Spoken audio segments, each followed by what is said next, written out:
ಎಲ್ಲರಿಗೂ ನಮಸ್ಕಾರ. ರಾಯರ ಕಿಚನ್ಗೆ ಸ್ವಾಗತ.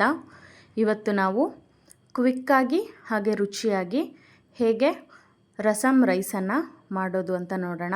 ಇದಕ್ಕೆ ಬೇಕಾಗಿರೋ ಸಾಮಗ್ರಿಗಳು: ಟೊಮೆಟೊ, ಒಣಮೆಣಸಿನ್ಕಾಯಿ, ಈರುಳ್ಳಿ, ಕೊತ್ತಂಬರಿ ಸೊಪ್ಪು, ಕರಿಬೇವು, ಸಾಸಿವೆ, ಜೀರಿಗೆ, ಬೆಳ್ಳುಳ್ಳಿ ಹಾಗೆ ಸಣ್ಣ ಕುಟ್ಟಿಟ್ಕೊಂಡಿದ್ದೀನಿ, ಖಾರದ ಪುಡಿ, ಮತ್ತು ಇಲ್ಲಿ ರಸಮ್ ಪುಡಿಯನ್ನು ತಗೊಂಡಿದ್ದೀನಿ, ಹಾಗೆಯೇ ಇಂಗು, ತೊಗರಿಬೇಳೆ, ಸ್ವಲ್ಪ ಹುಣಸೆ ಹಣ್ಣನ್ನು ನೆನೆ ಇಟ್ಕೊಂಡಿದ್ದೀನಿ ನೀರಲ್ಲಿ, ಹಾಗೆಯೇ ಅಕ್ಕಿ ಬೇಕು, ನಂತರ ರುಚಿಗೆ ತಕ್ಕಷ್ಟು ಉಪ್ಪು ಬೇಕಾಗತ್ತೆ. ಈಗ ಹೇಗೆ ಮಾಡೋದು ಅಂತ ನೋಡೋಣ. ಇಲ್ಲಿ ನಾನು ಒಂದು ಕುಕ್ಕರನ್ನು ಇಟ್ಕೊಂಡು ಅದಕ್ಕೆ 3-4 ಟೇಬಲ್ ಸ್ಪೂನ್ ಆಗುವಷ್ಟು ಎಣ್ಣೆಯನ್ನು ಹಾಕ್ಕೊಂಡಿದ್ದೀನಿ. ಅದಕ್ಕೆ ಸ್ವಲ್ಪ ಸಾಸಿವೆಯನ್ನು ಹಾಕ್ಕೊಂಡಿದ್ದೀನಿ. ಅದು ಚಿಟಪಟ ಅಂದ ನಂತರ ಅದಕ್ಕೆ ಜೀರಿಗೆಯನ್ನು ಹಾಕ್ಕೊಳ್ಳೋಣ. ಒಂದೆರಡು ಒಣಮೆಣಸಿನ್ಕಾಯನ್ನು ಹಾಕ್ಕೊಂಡು ಸ್ವಲ್ಪ ಫ್ರೈ ಮಾಡ್ಕೊಳ್ಳಿ. ನಂತರ ಇದಕ್ಕೆ ಈರುಳ್ಳಿಯನ್ನು ಹಾಕ್ಕೊಳ್ತಾ ಇದ್ದೀನಿ. ಅದನ್ನು ಕೂಡ ಸ್ವಲ್ಪ ಫ್ರೈ ಮಾಡ್ಕೊಳ್ಳೋಣ. ಇದಕ್ಕೆ ಸ್ವಲ್ಪ ಕರಿಬೇವು, ಹಾಗೆಯೇ ನಾವು ಜಜ್ಜಿಟ್ಕೊಂಡಂತಹ ಬೆಳ್ಳುಳ್ಳಿ ಹಾಗೆ ಕಾಳು ಮೆಣಸನ್ನು ಹಾಕ್ಕೊಂಡಿದ್ದೀನಿ. ಸ್ವಲ್ಪ ಇದನ್ನು ಫ್ರೈ ಮಾಡ್ಕೊಳ್ಳೋಣ ಚೆನ್ನಾಗಿ. ನೋಡಿ, ಇಷ್ಟು ಫ್ರೈ ಆಗಿದೆ. ಈಗ ನಾವು ಇದಕ್ಕೆ ಸಣ್ಣದಾಗಿ ಹೆಚ್ಚಿಟ್ಕೊಂಡಂತಹ ಟೊಮೆಟೊವನ್ನು ಹಾಕ್ಕೊಳ್ಳೋಣ. ಟೊಮೆಟೊವನ್ನು ಕೂಡ ಚೆನ್ನಾಗಿ ಫ್ರೈ ಮಾಡ್ಕೊಳ್ಳೋಣ. ಟೊಮೆಟೊ ಸ್ವಲ್ಪ ಮೆತ್ತಗಾಗೋವರೆಗೂ ಫ್ರೈ ಮಾಡ್ಕೋಬೇಕಾಗತ್ತೆ. ಈಗ ಇದಕ್ಕೆ ಸ್ವಲ್ಪ ಉಪ್ಪನ್ನು ಸೇರಿಸ್ಕೊಳ್ಳೋಣ. ಉಪ್ಪು ಹಾಕೋದ್ರಿಂದ ಟೊಮೆಟೊ ಸ್ವಲ್ಪ ಬೇಗನೆ ಬೇಯುತ್ತೆ.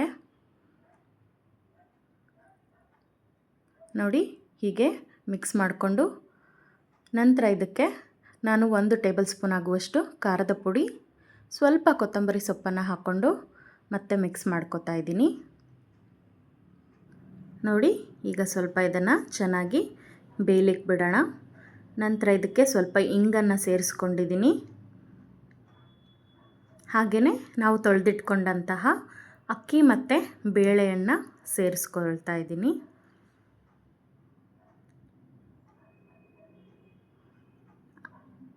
ಈಗ ಮತ್ತೊಮ್ಮೆ ಚೆನ್ನಾಗಿ ಮಿಕ್ಸ್ ಮಾಡ್ಕೊಳ್ಳೋಣ. ಹಾಗೆಯೇ ನಾನಿಲ್ಲಿ ಸ್ವಲ್ಪ ಹುಣಸೆ ಹಣ್ಣನ್ನು ತಗೊಂಡು ನೆನೆ ಇಟ್ಕೊಂಡಿದ್ದೆ. ಆ ಹುಣಸೆ ರಸವನ್ನು ಕೂಡ ಹಾಕ್ಕೊಳ್ಳೋಣ. ಸ್ವಲ್ಪ ಇದಕ್ಕೆ 2 ಟೇಬಲ್ ಸ್ಪೂನ್ ಆಗುವಷ್ಟು ರಸಮ್ ಪುಡಿಯನ್ನು ಸೇರಿಸ್ಕೊಂಡಿದ್ದೀನಿ. ಹಾಗೆ ಈಗ ಮತ್ತೊಮ್ಮೆ ಚೆನ್ನಾಗಿ ಮಿಕ್ಸ್ ಮಾಡಿಕೊಂಡು ಇದಕ್ಕೆ ನೀರನ್ನು ಸೇರಿಸ್ಕೊಳ್ಳೋಣ. ನಾನಿಲ್ಲಿ 1 ಲೋಟ ಅಕ್ಕಿಗೆ 2 ಲೋಟ ನೀರಾಗುವಷ್ಟು ನೀರನ್ನು ಹಾಕ್ಕೊಂಡಿದ್ದೀನಿ. ಬೇಳೆ ಇರೋದ್ರಿಂದ ಸ್ವಲ್ಪ ನೀರನ್ನು ಜಾಸ್ತಿ ಹಾಕ್ಕೊಂಡಿದ್ದೀನಿ. ಈಗ ಇದನ್ನು ಚೆನ್ನಾಗಿ ಕುದಿಲಿಕ್ಕೆ ಬಿಡೋಣ. ಕುದಿಯುವಾಗ ಸ್ವಲ್ಪ ಕೊತ್ತಂಬರಿ ಸೊಪ್ಪನ್ನು ಸೇರಿಸ್ಕೊಂಡು ಕೈಯಾಡಿ ಕುಕ್ಕರನ್ನು ಕ್ಲೋಸ್ ಮಾಡೋಣ. ಇಲ್ಲಿ ನಾನು 2 ವಿಷಲ್ ಕೂಗಿಸ್ಕೊಂಡಿದ್ದೀನಿ. ನೋಡಿ ಎಷ್ಟು ಪರ್ಫೆಕ್ಟಾಗಿ ಬೆಂದಿದೆ ಅಂತ. ನೀವು ಇನ್ನೂ ತೆಳುವಾಗಿ ಬೇಕು ಅಂದರೆ ಸ್ವಲ್ಪ ನೀರನ್ನು ಇನ್ನೂ ಜಾಸ್ತಿ ಹಾಕ್ಕೋಬೋದು. ಬಟ್ ಇದು ಪರ್ಫೆಕ್ಟಾಗಿದೆ. ತುಂಬಾ ಕ್ವಿಕ್ಕಾಗಿ ಮಾಡ್ಕೋಬಹುದು. ನೋಡಿ, ರಸಮ್ ರೈಸ್ ತಯಾರಾಗಿದೆ.